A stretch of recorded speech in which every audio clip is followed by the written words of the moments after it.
Sejam bem-vindos para mais um podcast Crescer nos Negócios. Hoje eu tenho um convidado especial, um cara que nos honra em estar aqui. Muito obrigado, Luiz André. É uma alegria recebê-lo no nosso podcast para esse bate-papo, para esse diálogo. E assim, você vai contar um pouco da sua história, mas eu já quero dizer para vocês que esse homem aqui ele é diferenciado. Ele é triatleta, ele é pastor, ele é empreendedor. Esse cara eu conheci, tive a oportunidade de bater um papo com ele, vi o quanto ele é diferenciado.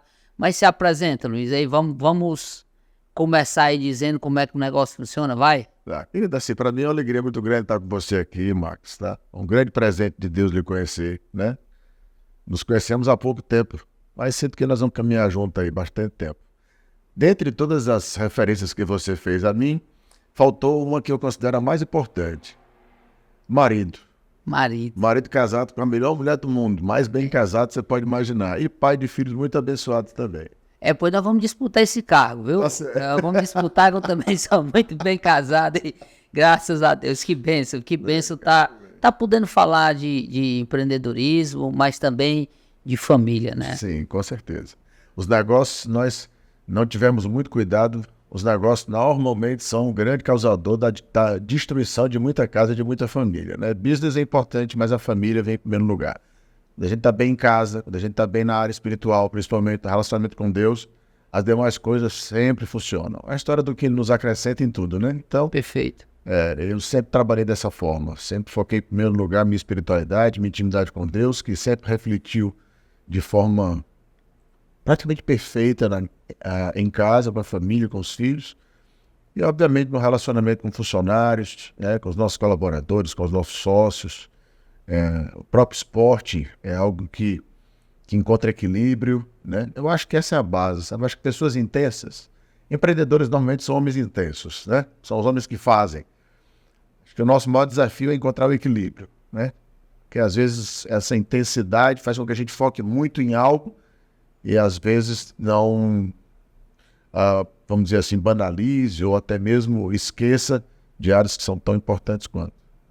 Mas me diga como é que foi a sua jornada, essa jornada, como você fala, de equilibrar Sim. tudo isso e ficar com os pratinhos aqui, esse não cai, aquele não cai, como foi essa jornada aqui? Eu acho que muito prato caiu, né? Muito prato caiu até a gente conseguir, até hoje, estar nos esforçando para equilibrar todos os pratos. Mas é assim, cara, como você falou, eu empreendo desde muito cedo, né? Eu acho que meu primeiro negócio, com 15 anos de idade, meus pais se separaram, eu queria muito, assim, nunca gostei de depender dos meus pais. Então, 15 anos eu preparei alguns sanduíches e fui vender sanduíche na praia. Só que eu tinha uma peculiaridade, eu era gago.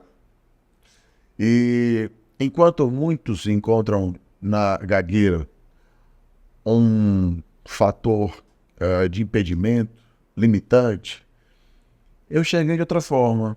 Eu enxerguei que eu falava de uma forma diferente. Eu falava de um jeito que ninguém falava.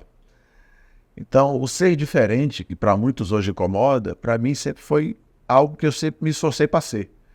Então, se eu já nasci com essa diferença, né, de gaguejar, então por que não me utilizar disso para me dar bem? Então, eu lancei o sanduíche do gaguinho, né, e na praia eu vendia o meu sanduíche. Não que o meu sanduíche fosse maravilhoso, mas a experiência que eu oferecia era inigualável, né? Porque quem me comprava sanduíche ria.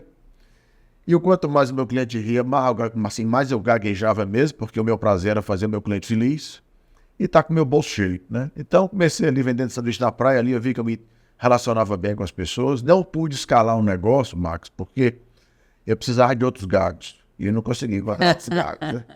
Como não consegui encontrar outros gagos, o negócio parou por ali. E aí, enveredei com outras pessoas. Sempre fui vendedor, né? Então você hoje se considera um cara da área comercial? 100%. Eu gosto, rapaz, olha, o pessoal fala assim, você está no segmento pet há 27 anos, né? Para quem não sabe, eu fundei a Mundo Pet Brasil, né? Então eu estou no segmento há 27 anos. As pessoas falam, você é apaixonado por pet, né? Você é louco por animais, você está no mercado há tanto tempo. Eu realmente sou. Eu sou apaixonado por pets, mas o que eu amo mesmo é gente. Eu gosto de gente. Quem envereda para o segmento pet, enganado está por acreditar que vai trabalhar com animais. Não vai, você vai trabalhar com o ser humano, no seu estado mais delicado, de alta sensibilidade. Ele está com o que ele hoje considera filho. Então, se você não sabe lidar com pessoas, se você em vez de enxergar o bolso, você não enxerga o coração das pessoas, você vai sofrer muito no segmento. Seja qual for o segmento, né? Eu acho que esse cuidado no encantar, no fazer a diferença, no ser a solução, em nos impulsionar cada vez mais, já gerarmos gratidão no coração do cliente, porque para mim é uma ferramenta de fidelização muito forte, né? Quando o cliente é grato, para ele te trair, entre aspas, assim, é mais difícil. Então, assim, eu sou um vendedor, sempre amei vender, acho que vou morrer até o último dia. Estou fazendo isso aqui agora, estou vendendo. Que legal, que legal. Mas você falou aí, explica para quem, para nossa audiência aqui, o que é a Mundo Pet aí, e como você criou a Mundo Pet, como foi o início dessa história? Vamos lá. Minha primeira loja eu montei em 1996. Montei uma lojinha de 48 metros quadrados na Avenida Senador Virgílio Távora, em Fortaleza. Eu sempre fui aficionado por animais, sempre fui. Eu já namorava com minha esposa, né? Estou com minha esposa há 33 anos. Começamos a namorar, eu tinha 16, ela 15. Nesse momento você está à minha frente, então eu vou deixar você como primeiro e vou pro cargo de segundo, que eu tô há 20, vou fazer 21 anos, então o tempo vai. Mas assim, estamos juntos há muito tempo. E ela foi uma ferramenta muito importante na minha vida. Ela foi boca de Deus, porque eu sempre lidei com pets, mas foi ela que chegou e disse: por que você não abre um pet shop? Foi ela que me provocou. E para mim era óbvio demais. Às vezes a coisa é tão óbvia que nós não conseguimos enxergar. Por isso que é tão bom nós ouvirmos pessoas, né? O livro de Provérbios diz que em meio à multidão de conselhos surge a sabedoria. Então, se você poder compartilhar seus anseios, seus sonhos, às vezes as pessoas não querem falar dos sonhos com medo de serem roubados. Eu sempre digo, eu falo do que eu quero fazer, porque eu acredito que ninguém faz como eu faço. Perfeito. Então, falar o que eu acredito. Então, montei essa loja em 96. A coisa realmente aconteceu de uma forma, assim, surpreendente. Porque eu amava demais o que eu fazia. Eu acredito muito que quando a gente faz uma coisa bem feita, a coisa acontece. Sem capital, com todas as dores de todo empresário. A solidão empresarial é que a gente olha para um lado, olha para o outro, não sabe o que é que a gente faz em algumas situações, porque a gente não tem com quem conversar, né? Abri a segunda loja. O empresário realmente é muito solitário. É muito solitário. Abri a segunda loja, abri a terceira loja, sempre gostei muito de inovar, né? Nossa terceira loja foi uma academia de musculação para cães, isso em 2005.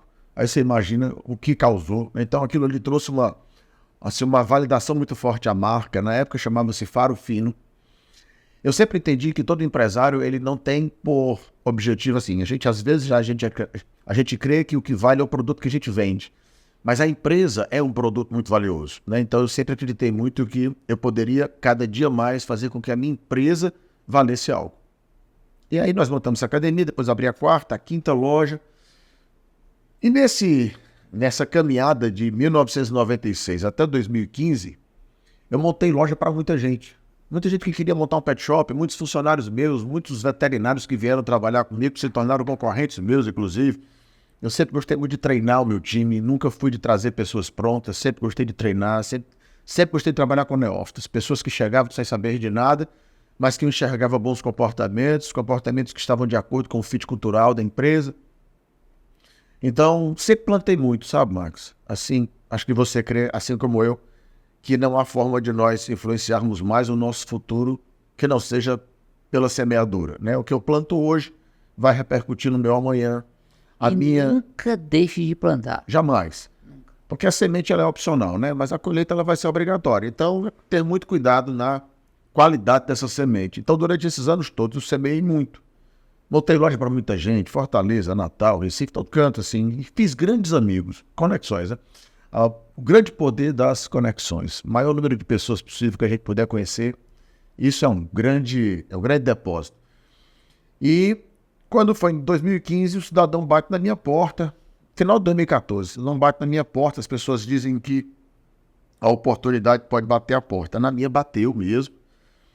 E existem pessoas que falam que as oportunidades passam, né? A gente ouve muito isso. Eu costumo dizer que as oportunidades não passam, alguém pega.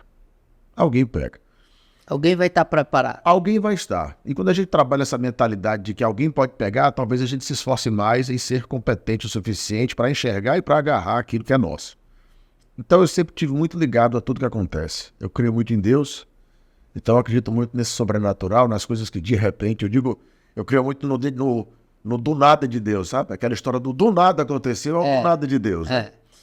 E esse cara apareceu lá na loja com aquela típica farda Faria Line, né? Entrou e falou, eu queria conhecer um pouco sobre o mercado pet, você podia falar?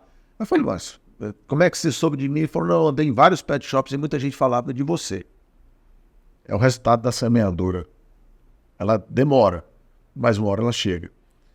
Eu falei, não, tudo bem. Me dei uma aula pro cara, na hora imaginei que podia ser concorrência, e eu poderia levantar uma muralha entre eu e ele, mas eu aprendi em Deus que pontes são bem mais valiosas. Então, falei tudo que eu sabia, e ali foi uma conversa que foi muito bem, e depois ele veio com a pergunta-chave, uma mega store, o que é que você acha? Uma loja grande? Aí eu falei, a concorrência tá vindo aí. As grandes lojas do sul do país estão vindo para cá e vai acabar com a festa da turma, né? Tinha uma opção, me calar ou me unir, né? E aí eu não só falei para ele o que eu achava, como eu falei para ele os planos que eu tinha. Porque eu já planejava uma mega store há muito tempo. Mas não as megas que já existiam. Essas megas do autosserviço, em que se entra muito e sai calado. O mercado pet é um mercado emocional. É um mercado que cresce pela paixão. Né? E mercados que crescem por paixão são mercados desequilibrados. São mercados que você nunca sabe. E eu olhava e dizia, se é um mercado de apaixonados, por que eu não crio um pet shop grande dessa forma em que eu possa impulsionar o relacionamento entre os meus clientes que têm algo em comum e que eu possa fazer algo diferente, inclusive pelo próprio mercado, que é impulsionando, fomentando a posse responsável. E eu comecei a compartilhar com ele o que eu imaginava, um parque, um centro de adoção, um centro de estética diferenciado, um plano de assinatura. Nossa, eu falei tanta coisa. Ele olhava e com o olho brilhando. Ok, passou um tempo, ele me chamou para São Paulo, fui em São Paulo, ele sentou comigo, ele disse, quanto é que você acha que precisa para montar uma loja dessa? Eu falei na época, uma obra, por exemplo, uma obra de 2.200 metros quadrados, em torno de 1,5 milhão, 1,6 milhão. E ele falou, em mix de loja, quanto é que você acha que você precisa? Eu falei, cara, olha, como eu sou um bom empresário, um típico empresário brasileiro, que compra, vende, precifica, treina, financeiro, que faz tudo. Tudo, né? tudo. Então eu tinha o preço de tudo na cabeça. Tinha o preço de todos os produtos na cabeça. Falei, a gente vai numa loja dessa e a gente vai contar a loja toda. Você tá falando sério? Nós vamos contar uma loja de 2.000 metros quadrados? Eu falei, eu e você. Vai comigo.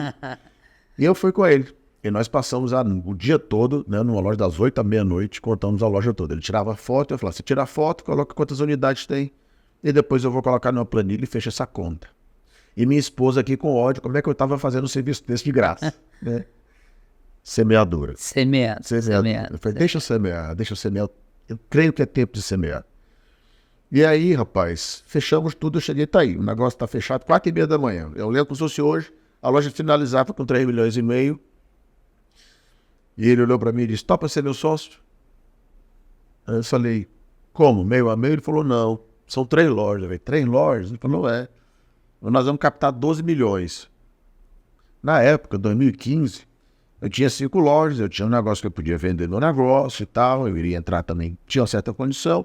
Falei, mas aí, eu vou entrar com quanto? Como é que a gente faz? Ele falou, não, você não vai entrar com R$1. Max, eu costumo dizer que Deus é exagerado, porque Ele nos concede mais do que pedimos e mais do que pensamos. Logo, Ele é um Deus que nos dá muito além. Ou seja, Ele é um Deus de exageros. Ele é um abundante. Sempre. E aí eu falei, mas Deus está nesse negócio.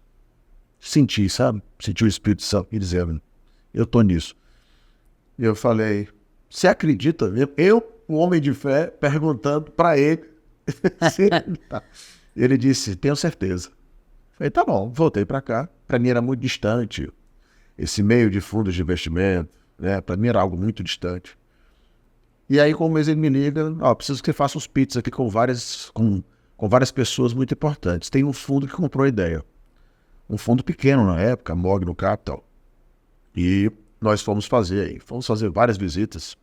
Tive um grande prazer de conhecer grandes family offices de São Paulo, pessoas muito influentes em São Paulo.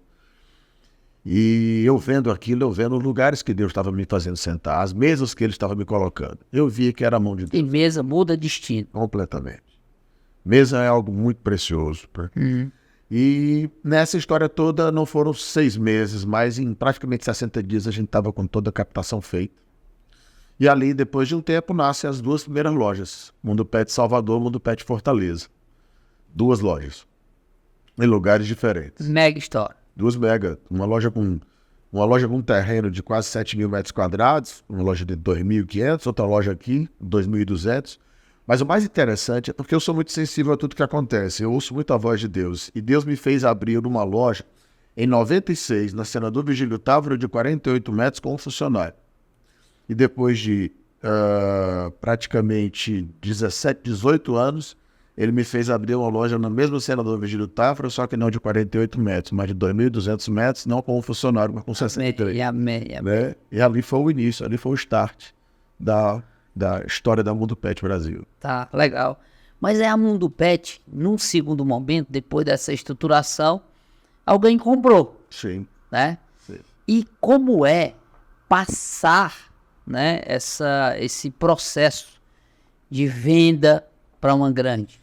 Como é que fica esse desapego, né, essa construção? Eu vejo isso muito no empreendedor brasileiro, esse apego à empresa, aquela coisa de que desde quando eu comecei, eu não vou vender porque isso aqui é a minha vida e tal. Eu me lembro muito, porque assim, eu sou bem diversificado nos meus investimentos, eu me lembro muito de uma faculdade que eu fui comprar. Eu tinha muita intenção em comprar aquele empreendimento e tal, mas era uma mulher.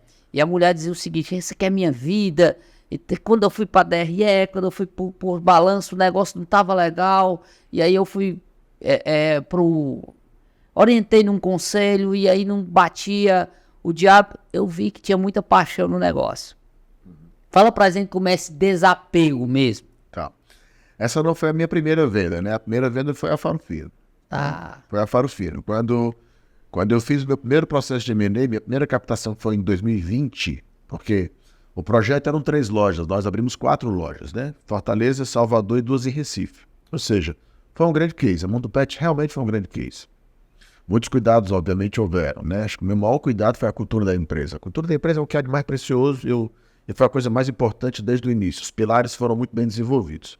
Mas, em 2020, quando a gente abre a primeira captação, que aí já foi diferente, que aí choveu fundos de investimento, né? Grandes fundos de investimento vieram até nós, que foi algo realmente muito prazeroso, porque é uma experiência, assim, fora dos parâmetros no que diz respeito à empresa, que você se sentar à mesa com vários fundos, onde você Você já estava num poder de escolha. Completamente diferente. Perfeito. E eu tive o grande prazer de trazer o fundo que eu queria estar comigo, né? O fundo que eu tenho como grande liderança, uma grande inspiração para mim, que é, no caso, a Hermínio Fraga, né? Que é o fundo Gávea.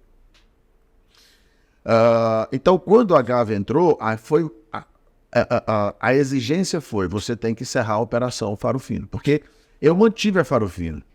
A Mundo Pet, eu no caso, abri a Mundo Pet, minha esposa é médica veterinária, né? Okay. Então, minha esposa assumiu as Faro Fino e eu fiquei 100% na Mundo Pet.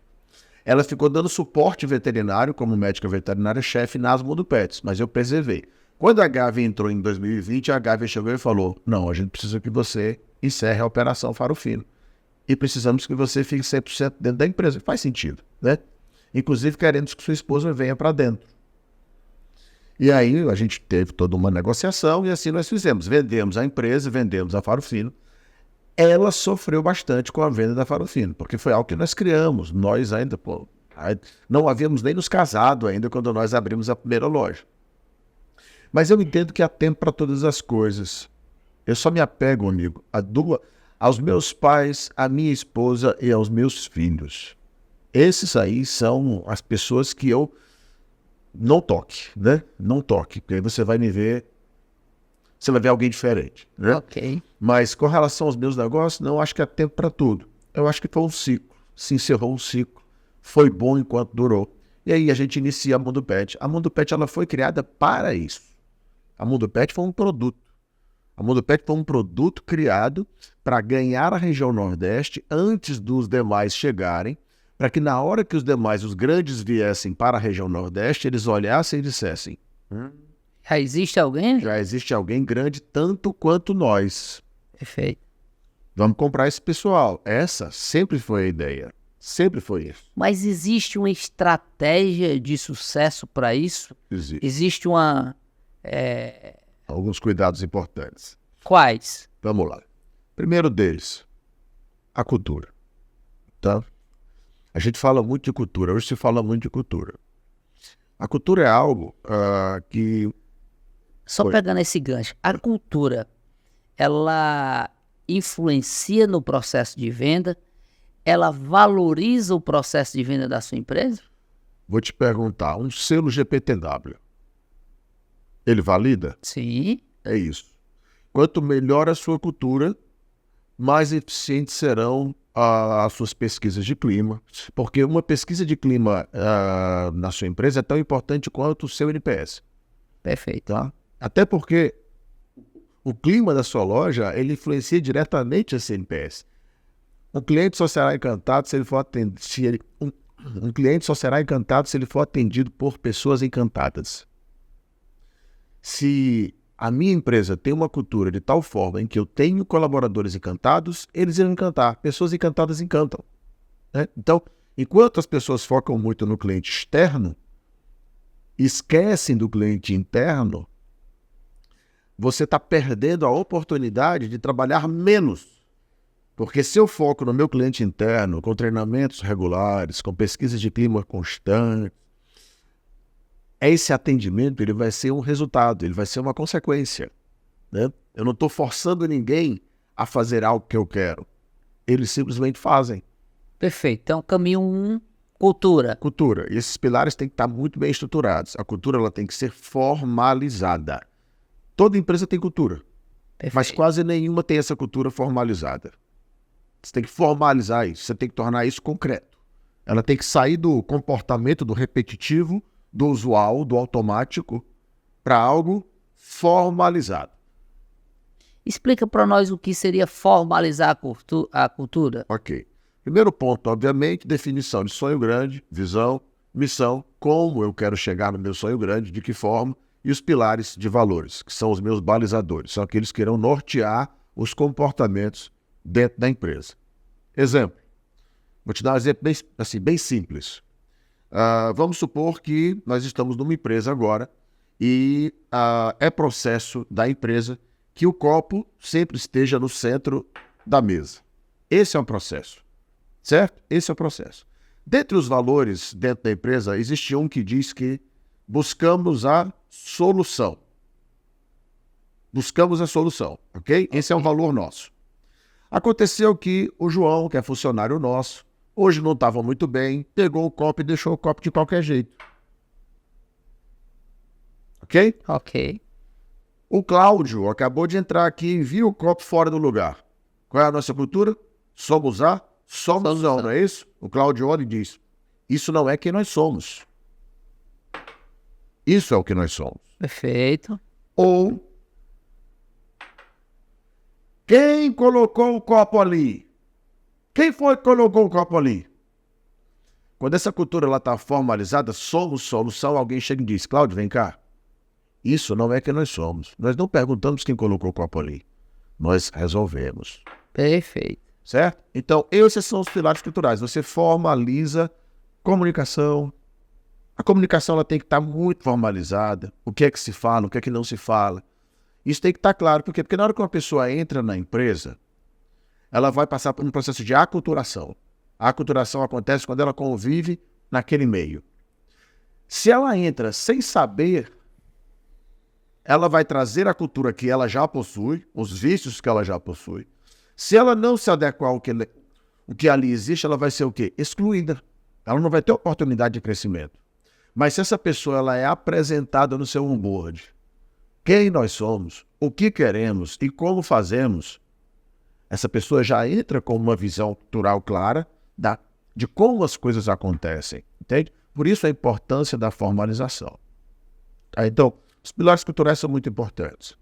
A lisura, a transparência da empresa. Nem todos têm essa condição, obviamente, mas quem pode, eu digo, seja auditado. Tá? Seja auditado. Tenha uma empresa auditada anualmente.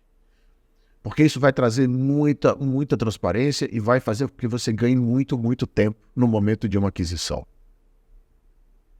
Outro ponto importante, quem são os seus estratégicos? Eles são os seus potenciais compradores? Bem, se eles são os seus potenciais compradores, o que é que você pode fazer para facilitar a vida desses caras na hora que eles olharem para você? Qual o sistema que eles trabalham? Eu vou procurar ter o mesmo sistema deles. Tá? No momento de uma possível fusão ou de Uma excelente estratégia. Eles já sabem. Ufa, entrou aqui. Sabe, você não tem um passo. Se é migração e por aí vai, aquela coisa. Porque isso A desconfiança. é um grande impedidor, tá? Então, assim, sempre que você... A primeira coisa é olhar quem são os meus possíveis compradores. Por incrível que pareça, quem é o seu mais propício comprador? É o teu concorrente. Sim. Mas por mais incrível que pareça, Marcos, hoje você sabe que a gente trabalha no meio. Hoje nós temos uma empresa de educação empresarial e eu recebo muitos empresários hoje. É impressionante como a grande maioria não enxerga na sua concorrência o seu possível comprador. Em 90% dos casos, quem te compra é o teu concorrente. Né? Então é olhar para esses compradores e se esforçar ao máximo para que o seu produto seja o mais viável e possível para que ele venha a adquirir isso futuramente. Isso tem muito a ver com mentalidade, né? Tem muito a ver com mentalidade. Eu acompanho você e você diz que são 3 pilares dentro do processo cultural, que é encantar as pessoas, Sim. né? Servir aos pets com excelência e o terceiro... Fomentar a aposta responsável. Fomentar a aposta responsável. Isso. O processo cultural embasado nisso ajudou o Mundo Pet a se transformar e mudar e ser vendido e... Isso aí, essa é a nossa missão, né? O que você citou agora era a missão da Mundo Pet. Perfeito. Que era encantar os clientes, atender os pets com excelência e fomentar a aposta responsável. E aí esse é o ponto. Como é que eu faço para que isso aconteça? Aí eu tenho os meus valores que estão aqui embaixo que irão me levar a isso. Perfeito. Eu encantava meus clientes, eu atendia com excelência os pets, eu fomentei a aposta responsável. Se a minha empresa ela consegue fechar essa base que nós temos aqui, essa nossa missão, a gente consegue. Nós conseguimos.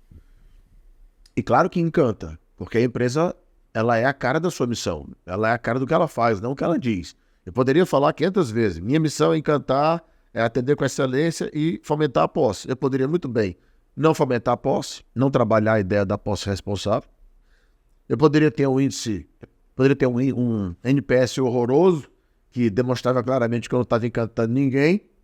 Eu poderia ter um índice de passivo também enorme em função de causas aí judiciais, em função do péssimo atendimento aos pets. Né?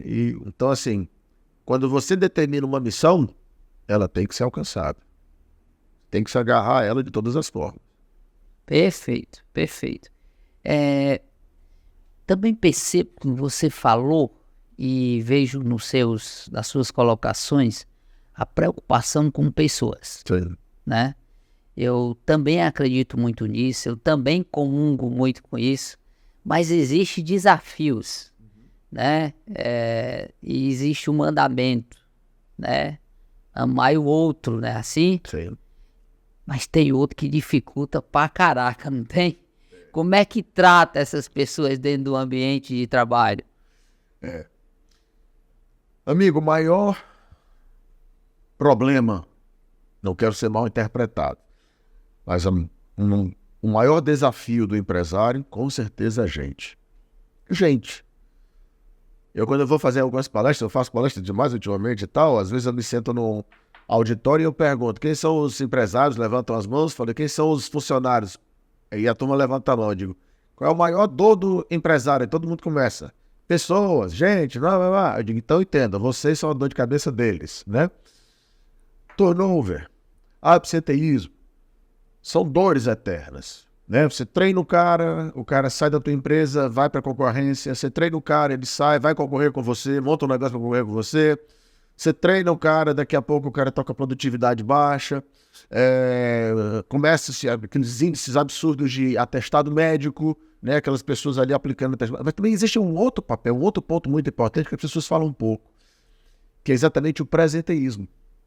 Todo mundo fala de absenteísmo, de turnover, mas ninguém fala de presenteísmo. Presenteísmo é o quê? É o cara que está lá de corpo presente. É o funcionário mais caro que você tem. Esse é caro. É o mais caro que você tem. Prejudicial. Ele está lá de corpo presente. É aquele cara que para fazer alguma coisa você tem que estar dizendo, tem que estar todo tempo provocando. É aquele cara que é um peso para a empresa, né? Porque ele acaba se tornando muito caro. Como trabalhar isso? Aí eu trago novamente a ideia da cultura. É a cultura que vai gerar esse engajamento. Porque a cultura, pelos pilares que vão nortear os comportamentos de todo o time, baseado nos treinamentos, entendam, quero deixar bem claro. Quando eu falo de cultura, as pessoas acham que eu simplifico. Eu não estou falando de cultura simples. A cultura é um desafio gigantesco. Para mim é o maior desafio. Sim. O maior desafio. Porque você tem que ter defensores de cultura.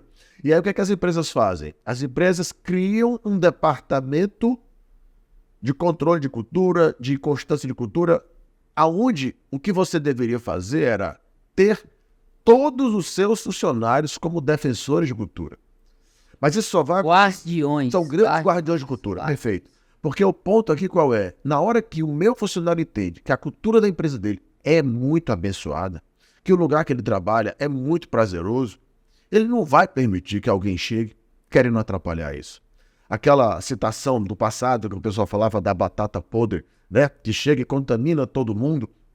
Quando você tem uma empresa com uma cultura saudável, visível, eficiente, ela é excluída, ela não contamina.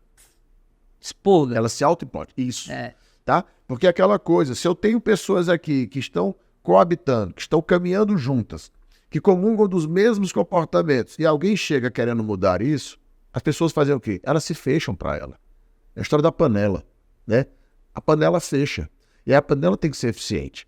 As pessoas, você falou, mas tem, como é difícil amar, tem um outro que é difícil demais de amar. Mas eu jamais posso penalizar todos por causa desse outro. Quando eu estou fazendo o nosso recrutamento, eu estou lá com 100 pessoas, eu faço a seguinte pergunta. Eu digo assim, quem ama animais aqui? Todo mundo levanta, todo mundo gosta de bicho, né? Então aquela coisa toda. Hoje, existe um adágio popular que diz que quanto mais conheço os homens, mais estimo os animais. Por quê? Porque pessoas machucam, pessoas traem, pessoas ferem. Todos concordam, é verdade, é verdade. Eu quero saber quem está aqui, quem ama mais os animais do que as pessoas. 80% se levanta. Tem ali uns 20, 15% que ficam sentados. Quando essas pessoas se levantam, eu digo, agora eu quero que fiquem de dois, fiquem uma de frente para a outra. Eles ficam um de frente para o outro. Digo, vocês que amam mais animais do que pessoas, eu queria que você olhasse para a pessoa que está na sua frente e você dissesse para ela o seguinte. Para mim, aí todo mundo fala, para mim, animais são mais importantes do que você. Na hora que as pessoas ouvem isso do outro, que animais são mais importantes do que ela, porque na hora que eu digo que eu amo mais os animais do que pessoas, eu estou dizendo para mim mesmo que os animais são mais importantes do que eu. Perfeito. Isso. Entende? Então, quando você se autoconfronta com seus próprios pensamentos, talvez você pense melhor sobre o que você está falando. E aí é um momento de muita tensão. Tem pessoas que se emocionam na hora e tal. E aí eles sentam e eu digo, quero dizer a vocês que o ser humano machuca, trai, fere, mas o ser humano também ama. O ser humano também abraça. Não existe criatura mais perfeita criada por Deus do que o homem. E não se permitam jamais, por uma experiência infeliz com alguém, replicar isso em todos aqueles que Deus coloca diante de vocês. Tem alguns sentimentos que são inevitáveis passar na vida. Como rejeição é um, mas se não pode viver como rejeitado. Sim. Né? Então, o ser humano é algo excepcional, mas que tem suas fases, suas dores durante a vida. E aí a gente precisa espremer. Eu faço muito isso dentro da empresa. Eu acho que é papel de um CEO, né? Alinhar as pessoas, ser acessível com as pessoas, dialogar com as pessoas. Eu tenho aqui uma pulseira que fala exatamente isso, que é a pulseira da nossa empresa, tá? Que é a pulseira da Max, ó. A cultura é a nossa maior gestora. Bem, cara. Eu nem tinha visto. É a nossa maior gestora. Isso. Eu defendo a cultura drasticamente porque eu sei a dor, o que é, de implementar isso e fazer as pessoas pertencentes a isso. Sim. Porque se as pessoas não sentem esse pertencimento, de fato elas não vão vivenciar a cultura. Então vai ser expurgado. Eu já fiz vários testes. Olha como é interessante. Uma vez eu contratei uma pessoa exatamente diferente do nosso processo cultural, sem fit nenhum. Sim. E as pessoas não entendiam o porquê que eu tinha feito aquilo. E botei lá, pá, num setorzinho. 3 meses lá de experiência. O que aconteceu? Cultura, ó, expurgou a pessoa.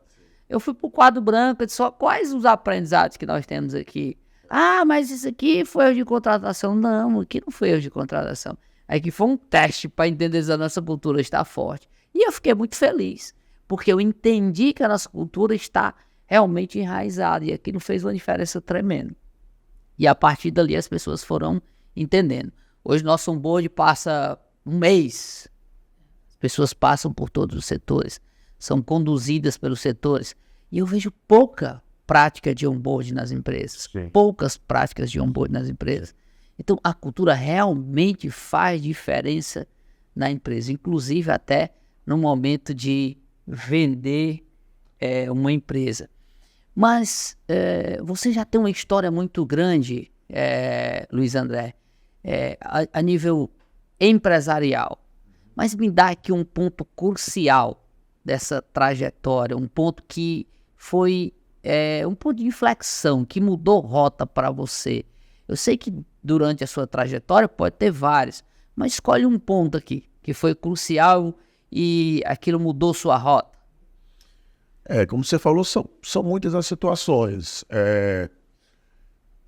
Assim, Max, como empresário, assim, eu vejo que você também faz bastante. A nossa empresa é um grande laboratório, né? Um grande laboratório. Eu entendi algo na hora que a gente olha para a maior dor do empresário, que é a gente, né, essa situação de, como eu já falei, muita rotatividade de funcionários e tal. O que faz um grande talento sair da empresa? O que faz a perda de uma pessoa? Né? E comecei a me aprofundar sobre isso. Mentalidade. E aí quando você começa a parar para entender um pouco essa mentalidade, a gente sabe que estudos comprovam que o grande causador da saída de um funcionário de uma empresa, na grande maioria das vezes, é a liderança. A liderança, ela, infelizmente, ela pode levantar, mas ela pode destruir também. Um fator que mudou muito e que praticamente zerou e que foi a grande base para a Mundo Pet, inclusive, porque isso eu já trouxe da Faro Fino, foi quando eu desenvolvi uma linha de treinamentos, que inclusive você deve estar em São Paulo comigo na semana que vem, então você vai ver o que eu vou fazer lá. Mas é um treinamento em que eu busco o alinhamento de expectativa.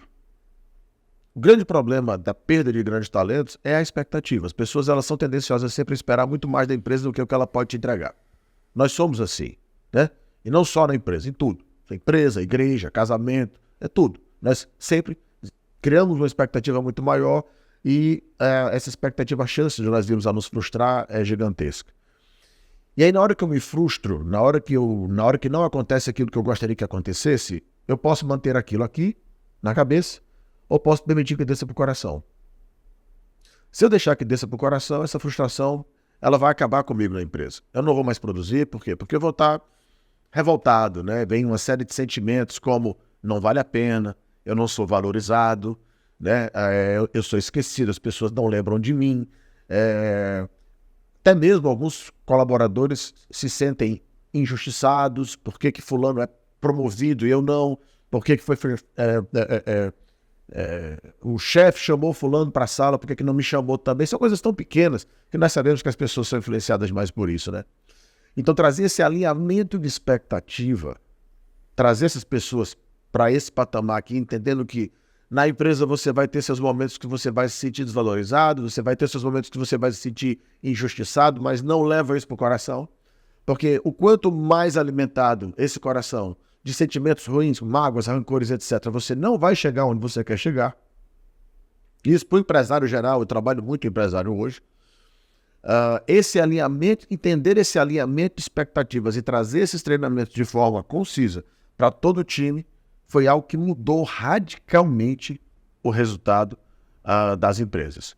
E aí eu te dou um exemplo que eu considero o melhor de todos. O Calvário. O Calvário. Vamos olhar para a cena. Jesus do Calvário. Jesus está no Calvário, do lado direito, do lado esquerdo, nós temos ladrões. Ok? Tá com a imagem na mente? Pronto. Aqueles 2 ladrões foram condenados à pior das mortes. Morte na cruz. Ou seja, os caras eram caras muito ruins. Esses caras, durante toda a vida deles, esses caras enfrentaram o quê? Dores, lutas, desvalorização, expectativas frustradas e por aí vai. Concorda comigo? Sim. Esses caras tiveram vidas muito difíceis, muito ruins. E os 2 estavam olhando para a mesma cena. Jesus na cruz. Os 2 estavam sendo apresentados à mesma oportunidade. Jesus é uma oportunidade. Os 2 estavam vendo a mesma oportunidade aqui. Os 2 tiveram vidas difíceis, duras. Um deles manteve tudo aqui dentro. E gente que mantém esse tipo de coisa no coração, frustrações, desvalorizações, injustiças, são pessoas tendenciosamente críticas. São pessoas que são críticas por natureza. Tudo elas criticam. Elas não acreditam nas pessoas. Tudo elas duvidam. Uma empresa chega e diz, nós vamos fazer isso. Ele diz assim, será mesmo? A pessoa crítica, ela já tem aquilo dentro dela já. O outro não. O outro ele decidiu deletar. Ele decidiu esvaziar a mala da história da vida dele. Ele decidiu olhar para frente, ele esvaziou-se. Um coração cheio de mágoa, um coração cheio de rancor, ele olha para a oportunidade e duvida dela. Como ele olhou para Jesus e disse, se tu é quem tu és, sai daí. Porque é isso que ela traz. É isso que o colaborador que carrega esse tipo de coisa não chega. Às vezes você tem um cara muito talentoso, mas por falta de instrução, de cuidado, de apoio, esse cara se contaminou e se perdeu no meio do caminho. O outro não. O outro decidiu se esvaziar. E o que é que ele faz? Ele olha para Jesus e diz, quando estiveres no paraíso, Senhor, lembra-te de mim, ainda hoje tu estarás comigo. Entende? Então, ser mais racional, trazer isso mais para o profissional, faz com que a gente jamais perca os olhos para as oportunidades que Deus coloca diante de nós. O quanto mais contaminados, o quanto mais feridos e machucados, menos olhos nós teremos para as oportunidades. Mas, Luiz André, me diga uma coisa. Você acredita ou pensa ou tem essa sensatez de que as pessoas separam esse CPF na casa delas do profissional? Pessoal é uma coisa, profissional é outra. Se o cara tá lá com o filho passando fome, vai trabalhar, Sim. Ele vai produzir? Não, são situações diferentes. São situações diferentes. O que eu estou trabalhando aqui, basicamente, são pessoas que tiveram experiência e tal. Sim. Quando você tem um cara, aí vem aquela situação da avaliação de clima. Aí vem a situação de feedback. Os constantes feedbacks, a rotina do feedback é crucial para toda e qualquer empresa. A empresa que não faz feedback... Na nossa empresa, eu até mudei o nome feedback, sabe?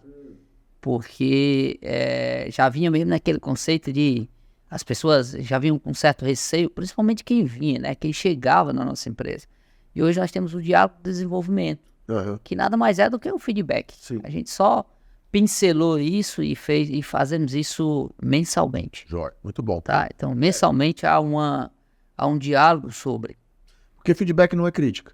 Perfeito. Né? Pessoas que vêm Pessoas que enxergam feedback com peso é porque enxergam crítica. Pessoas que têm dificuldade de dar feedback é porque... E, sinceramente, aquele cara que critica mesmo, é porque ele acredita que faz melhor que você.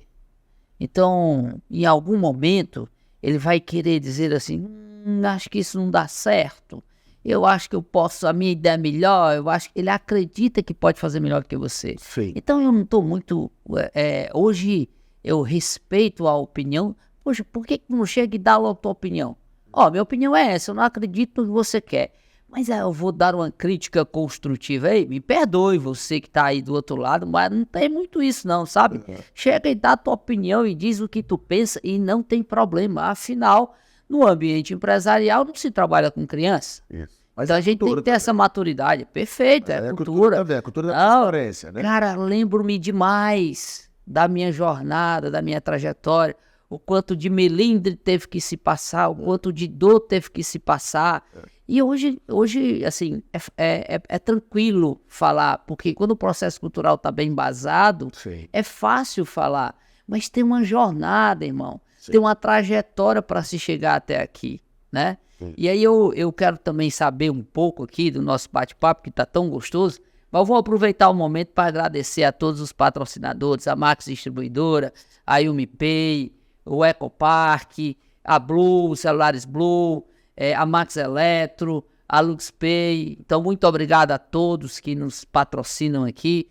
E eu tô com o amigo e agora atleta também e já passou um período. Eu queria entender um pouco como é que essa base atlética, né, que você tem aí, um triatleta, o que que isso influencia no empreendedorismo? O que que isso ajuda? O que que isso atrapalha? Tá. Amigo, assim, há 9 anos atrás, seu amigo estava de muletas, né? Eu tenho 4 anos de disco. Então, foi uma crise muito ruim que eu tive. É bem mais pesado.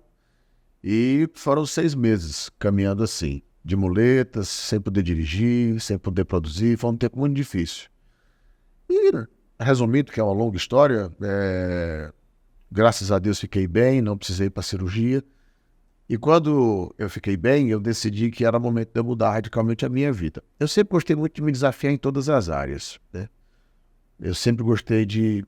Sempre falei que eu quero ser um marido fantástico para minha esposa.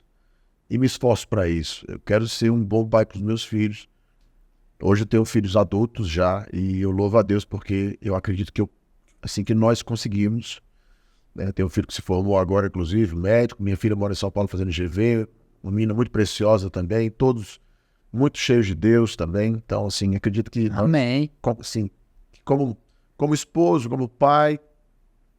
Na área espiritual, sempre me aprofundei muito na escritura, até o dia que fui separado e tive a honra de ser ungido pastor. Para mim é uma honra ser pastor evangélico.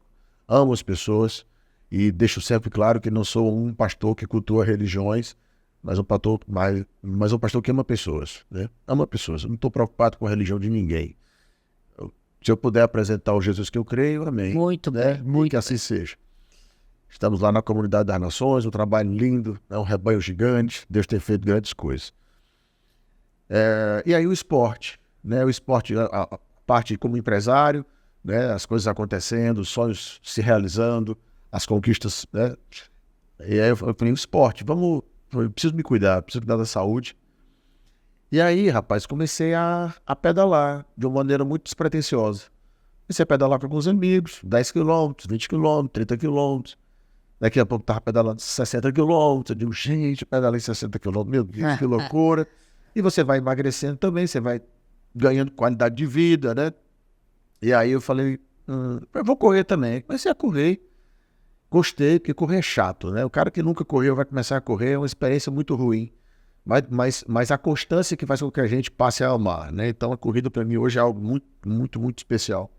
Aí comecei a pedalar, comecei a correr, e aí me encontrei com um grande amigo, que era triatleta na época, e disse assim, rapaz, tu tá pedalando e tá correndo, por que tu não vai nadar também? Tu sempre foi atleta, eu quando era mais novo, eu nadei muito tempo. Eu falei, tá bom, vou nadar no mar, né? Eu nunca tinha entrado no mar, e comecei a nadar no mar, e me encantei. E aí comecei o triatlon, e aí eu falei, poxa, cheguei ao máximo da vida espiritual, cheguei ao máximo como pastor, cheguei ao máximo como pai. Acredito que do ponto de vista profissional ainda não cheguei onde quero, mas estou construindo bem. Qual é o máximo do esporte? É uma prova de Ironman, né? Loucura, né? Meu Deus, e agora? Aí eu falei, não, como é esse negócio? Não, uma prova de 70,3. Você vai no caso pedalar 90 quilômetros, você vai correr 21 e você vai nadar quase 2.000 metros, né? 2 quilômetros. Eu falei, é mesmo? Falou, rapaz, isso é coisa pra doido, pelo amor de Deus. E a preparação? Esse é o grande desafio. Esse é o desafio, Porque a prova é um show, né? O ensaio que dói. O ensaio que ninguém vê, né? E ali eu comecei, cara. Falei, não, eu vou fazer esse negócio e tal. E hoje já tô indo pra minha 8ª prova já. Né? Já se foram 7 já. Que legal. Sem falar maratonas e meia maratonas e tal, já foram várias também. Isso me ajudou, principalmente no que diz respeito à disciplina, sabe? Foco, equilíbrio. Né? Acordar todo dia, 4h20 da manhã, né? Começar a treinar todo dia, treina de segunda a domingo, né? Domingo a domingo. É algo que você realmente tem que ser muito disciplinado, muito focado, e isso me ajuda em todas as áreas. Legal. Nesse bate-papo, eu queria também que você deixasse aqui o seu conselho, né? Conselho tem compromisso com o futuro. E como eu sei que você já direciona alguns empresários, qual é o conselho básico? Aquela coisa que não pode faltar para o empresário que está ali iniciando ou que já está na sua jornada, na sua trajetória?